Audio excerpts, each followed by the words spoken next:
नमस्कार मित्रांनो, मी शुभम गायकवाड स्वागत करतो तुमचं माझ्या YouTube चॅनलवर। तर आपण पाहणार आहोत की गुढी का बरं उभारले जाते, म्हणजे गुढी उभारण्याची पद्धत कधीपासून आणि कशी सुरू करण्यात आली। तर भारतीय संस्कृतीमध्ये गुढीपाडव्याला असाधारण असं महत्त्व दिलेलं आहे। चैत्र शुद्ध प्रतिपदा हा दिवस महापर्व म्हणून आपल्या भारतीय संस्कृतीमध्ये साजरा केला जातो। या दिवशी शांतीचं आणि मांगल्याचं प्रतीक असलेली गुढी ही घरोघरी उभारल्या जाते।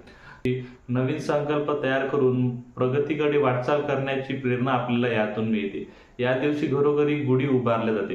गुढी म्हणजे काय तर उंच बांबूची काठी, त्याच्यावर रेशमी वस्त्र, कडुनिंबाच्या डहाळी, आंब्याची पाने आणि सुगंधी फुलाचा हार आणि साखरेच्या गाठ्याची माळ आणि त्यावर चांदीचा किंवा तांब्याचा लोटा, अशा प्रकारे आपण गुढी उभारतो। तर ही गुढी का बरं उभारली जाते आणि एक गुढी कशाचं प्रतीक आहे ते आपण या व्हिडिओमध्ये पाहू। गुढी का उभारल्या जाते तर याच दिवशी म्हणजे चैत्र शुद्ध प्रतिपदेच्या दिवशी प्रभू श्रीरामाने वालीचा अंत केला होता आणि वालीच्या छळातून जनतेला मुक्त केले होते।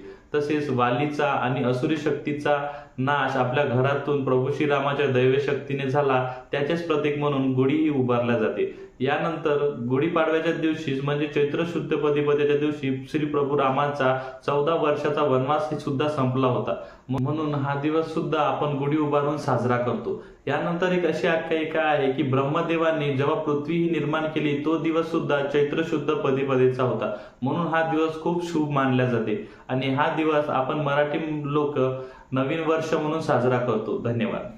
तर मित्रांनो, गुढी ही स्नेहाचे, मांगल्याचे आणि आनंदाचे प्रतीक मानले जाते। तर या गुढीपाडव्याच्या दिवशी ही गुढी आपल्या घरी आनंद, उत्साह आणि मांगल्य घेऊन येऊ अशी मी अपेक्षा करतो आणि तुम्हा सर्वांना गुढीपाडव्याच्या शुभेच्छा देतो। तर तुम्हाला जर हा व्हिडिओ आवडला असेल आणि मी दिलेली माहिती आवडली असेल तर आपला व्हिडिओ जास्तीत जास्त शेअर करा आणि आपल्या चॅनलला सबस्क्राईब करा। धन्यवाद।